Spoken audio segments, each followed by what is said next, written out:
हम ही तो बोले तो उनकी जबान में आ गया पूरा बात। ये पहले तो बोलता ही ना सीमांचल, और पार्लियामेंट के अंदर पार्लियामेंट के बाहर हम ही तो बोल रहे हैं सीमांचल के बारे में। ये लोग कहाँ बोलते हैं? इनको सिर्फ चुनाव के जमाने में सीमांचल बोलते हैं। जिन लोगों ने धोखा दिया उनके साथ जनता नहीं है। जनता ने उनको वोट नहीं दिया था, जनता ने सीमांचल और एमआईएम पार्टी को वोट दिया था। और हमारी पूरी कोशिश होगी कि अब के बार ऐसे लोगों को हम अपना उम्मीदवार कैंडिडेट बनाएंगे जो इंशाअल्लाह पूरा भरोसे पे उतरेंगे, इसलिए कि उसके ईमान का हिस्सा है।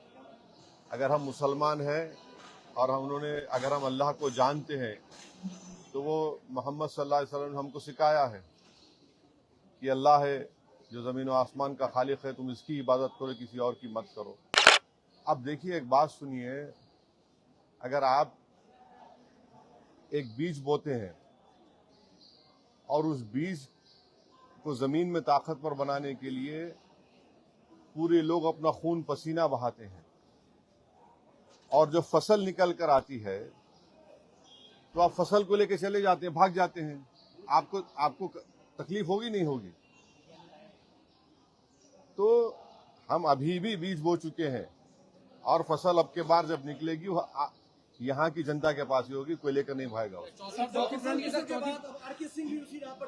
क्या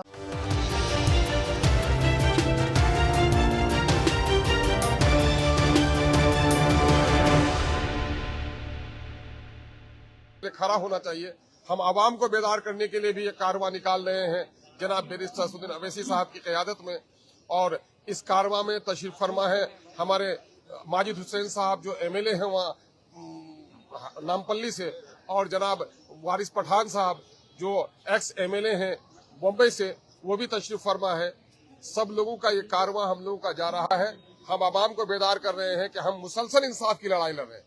हम चाहते हैं कि आने वाला जो विधानसभा इलेक्शन हो उसमें सेकुलर वोटों का बिखराव नहीं हो। इसकी वजह से सेकुलर वोटों को जोड़ने के लिए हमने सेकुलर अलायंस को दरखास्त भी दी। उन लोगों ने भी हमारी बात नहीं मानी, तो हम चाहते हैं कि उनसे भी इंसाफ किया जाए कि सेकुलरिज्म की बका की लड़ाई कौन लड़ रहा है और सेकुलर वोटों को बिखराव का जिम्मेदार कौन है। लोग इसके लिए इंसाफ करें। ये दो तरफा इंसाफ की तलब है। दरअसल हमारी जो वो है कोशिश है, हमारी हिस्सेदारी की है कि दलितों को, गरीबों को, सीमांचल के लोगों को, अकलियतों को उसकी वाजिब हिस्सेदारी मिले। इसके लिए मैं बड़ा शुक्रगुजार हूँ अपने कौमी सदर जनाब बैरिस्टर असदुद्दीन अवैसी साहब का, जनाब वारिस पठान साहब का, जनाब भाई माजिद हुसैन साहब का, और इस कारवां को लेकर बहुत ही जिम्मेदारी के साथ अपनी जिम्मेदारी अदा करने वाले आदिल हसन एडवोकेट।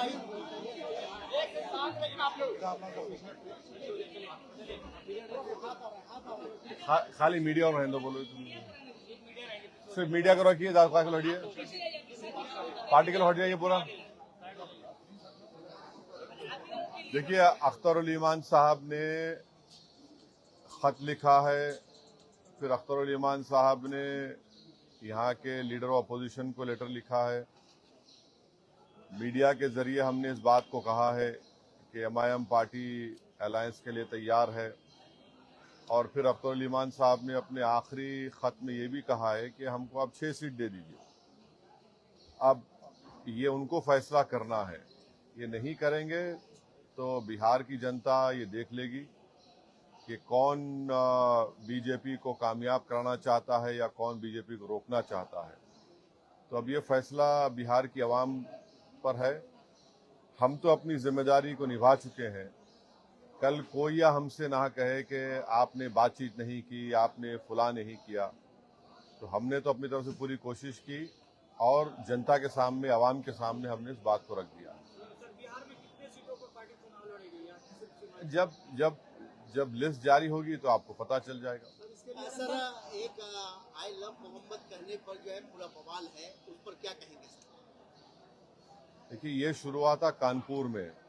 वहाँ के शायद एडीजीपी, एडिशनल डीजीपी ने कहा कि कोई नया पोस्टर नहीं लगा सकते। तो उसके बाद हमने सोशल मीडिया पर कहा कि हम इस बात को मानते हैं कि मोहम्मद सल्लल्लाहु अलैहि वसल्लम से हम मोहब्बत करते हैं। हर मुसलमान मोहम्मद सल्लल्लाहु अलैहि वसल्लम से मोहब्बत करता है, इसलिए कि उसके ईमान का हिस्सा है। अगर हम मुसलमान हैं और अगर हम अल्लाह को जानते हैं तो वो मोहम्मद सल्लल्लाहु अलैहि वसल्लम ने हमको सिखाया है कि अल्लाह है जो ज़मीन व आसमान का खालिक है, तुम इसकी इबादत करो, किसी और की मत करो। हमको सुनिए, हमको उन्होंने बताया है कि तुम्हारा ईमान उस वक्त तक मुकम्मल नहीं हो सकता जब तक कि तुम मोहम्मद सल्लल्लाहु अलैहि वसल्लम को अपनी दुनिया की हर चीज़ ज़्यादा नहीं चाहोगे। ये तुम्हारे ईमान का हिस्सा है। और आर्टिकल 25 में फ्रीडम ऑफ रिलीजन है, तो संविधान में फंडामेंटल राइट है, इसको आप कैसा छीन सकेंगे किसी से। और ये क्या बात है कि नया पोस्टर कैसा लगाए, जो यूपी में क्या गलत है एकदम। वो या भी दो जो नहीं पूछो पूछिए। सर, तेजस्वी यादव का कहना है कि युवाओं को इस बार रोजगार मिलेगा, सिर्फ उसके पास डिग्री होना चाहिए। उसके पास डिग्री होनी चाहिए, यानी हर सर्टिफिकेट वाले को रोजगार देंगे। पहले ये बता दीजिए कि बिहार में ड्रॉप आउट रेट कितना है स्कूल का, ये बता दीजिए कि कितने लोग ग्रेजुएट होते हैं, इसके ऊपर आप फैसला करिए। डिग्री होना चाहिए तो फिर बहुत सरकारों का रिकॉर्ड भी तो सामने आना चाहिए, आएगा ना, कि उन्होंने कितने स्कूल खुलवाए, कितने कॉलेजेस खुलवाए, कितने काम करवाए। आराम से, हम कहीं नहीं जा रहे हैं, आप बारी बारी आप कहीं नहीं भाग रहे हैं, आराम से बैठे हैं।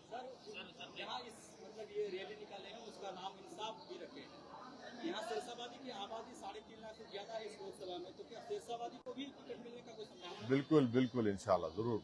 सर, तेजस्वी यादव ने जो कहा है मीडिया में प्रेस कॉन्फ्रेंस के जरिए कि उन्हें भी हैदराबाद में सीट चाहिए आपसे, तभी वो गठबंधन के लिए तैयार है। अरे भैया, आप तो इंडिया अलायंस का हिस्सा है, कांग्रेस आपके साथ है, कांग्रेस की सरकार तेलंगाना में, आप आ जाइए ना, आके उनसे सीट ले लीजिए और ज्यादा वोट लेकर जाइए, हमको कोई तकलीफ नहीं है, आप बिल्कुल आइए। कांग्रेस सीडब्ल्यूसी की आज बैठक कर रही है, अपना ताकत प्रदर्शन कर रही है। हाँ, आरजेडी को दिखा रहा है अपना ताकत। आज बैठक हो रहा है पटना में। हम अपनी ताकत दिखाने के लिए आज न्याय यात्रा शुरू कर रहे हैं, तो उनका उनसे पूछिए। हाँ, महागठबंधन में शामिल होने के लिए केवल राजद का दरवाजा क्यों, और भी तो पार्टियां हैं महागठबंधन। नहीं, लीड तो वही कर रहे हैं ना, राजद ही तो लीड कर रही है, उनके साथ दूसरे पार्टियां हैं।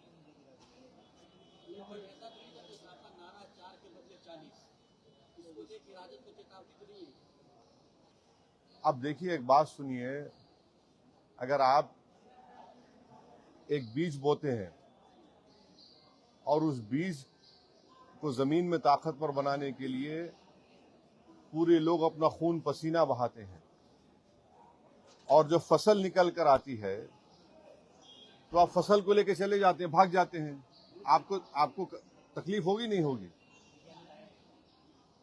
तो हम अभी भी बीज बो चुके हैं, और फसल अब के बार जब निकलेगी वो यहाँ की जनता के पास ही होगी, कोई लेकर नहीं भागेगा। प्रशांत किशोर के बाद अब आरके सिंह भी उसी राह पर चल रहे हैं। क्या प्रशांत किशोर के बाद आरके सिंह भी अभी पूर्व केंद्रीय मंत्री हैं, वो आरोप लगा रहे हैं ये जदयू पर, अशोक चौधरी पर, जो 200 करोड़ कहाँ से आया। तो कहीं ना कहीं सर ये गठबंधन का असर नहीं पड़ा है, गठबंधन के खिलाफ ही आपने। नहीं, अगर आरोप लगाए तो उनको बताना चाहिए। सर, 2020 के चुनाव में एमआईएम अपने बदौलत 5 विधानसभा की सीट जीतने में कामयाब हुई। क्या 2025 में एमआईएम इतनी कमजोर हो गई कि बार बार राजद के ऑफिस में, कभी उनके घर के पास ढोल बजाते हुए आपके प्रदेश अध्यक्ष पहुंचते हैं? ऐसा है ना, देखिए, आप लोगों को हर चीज आपको ब्लैक एंड व्हाइट नजर आती है, तो सियासत ब्लैक एंड व्हाइट नहीं होता है। सर, मजलिस पार्टी की और किस पार्टी से गठबंधन की बात की? वो अख्तर भाई बताएंगे आने वाले दिनों में। कांग्रेस के पूर्व अध्यक्ष अखिलेश जी, वो आप पर बार-बार, कौन? कांग्रेस के पूर्व अध्यक्ष बिहार के, वो बार-बार आपको पॉपुलर नेता बता रहे हैं। हाँ, गठबंधन से सीधे तौर पे इनकार कर रहे हैं। उनको उनसे पूछिए कि 2008 में जब न्यूक्लियर डील हो रही थी, पार्लियामेंट में नो कॉन्फिडेंस मोशन जब लाया गया था, तो किसने खड़े होकर उस मनमोहन सिंह की सरकार को साथ दिया था? सर, 4 के बदले 24 लाएंगे, लेकिन 6 सीट का मांग करते हैं। ऐसा तो नहीं कि जो सीट आपका चले गया वही रिकवरी करने के फेरे में। अब हम तो अपनी बात को रखे हैं, हम ये कह रहे हैं कि अगर हम 24 पे चले जाएंगे या उससे बढ़ के भी चले जाएंगे तो फिर आप बाद में हमको मत बोलिए। ये मैंने आपसे उनसे कह रहे हैं, अब उनको सोचना चाहिए। सर, क्या चौथे राउंड की गठबंधन करने जा रहे हैं? हाँ, चौथे राउंड की गठबंधन करने जा रहे हैं? चौथा स्तंभ की गठबंधन करें? Third front? हाँ, चौथा क्या करने वाला, देखेंगे क्या होता है, अभी बताएंगे आपको, टाइम है उसका। तेज प्रताप यादव बार बार इच्छा जाहिर कर रहे हैं। हाँ, ये एमआईएम से गठबंधन करना चाहते हैं, तेज प्रताप यादव। अरे अल्लाह उनको अच्छा रखे, खुश रखे, सेहत दे उनको। सर विपक्ष का आरोप है जो 5 साल के बाद ही आपको याद आती है सीमांचल दौरा करने में आपको। पहले सीमांचल कोई बोलता नहीं था, हम ही तो बोले तो उनकी जबान में आ गया पूरा बात। ये पहले तो बोलता ही ना सीमांचल, और ये पार्लियामेंट के अंदर पार्लियामेंट के बाहर हम ही तो बोल रहे हैं सीमांचल के बारे में। ये लोग कहाँ बोलते हैं? इनको सिर्फ चुनाव के जमाने में सीमांचल बोलते हैं। हम तो नहीं गए, हम तो बार बार इसको कहें, 2015 से हम कह रहे हैं कि हम यहाँ पर आए तो हम कभी छोड़कर नहीं जाएंगे, और हमारा कंसिस्टेंट यही पॉलिसी रही है।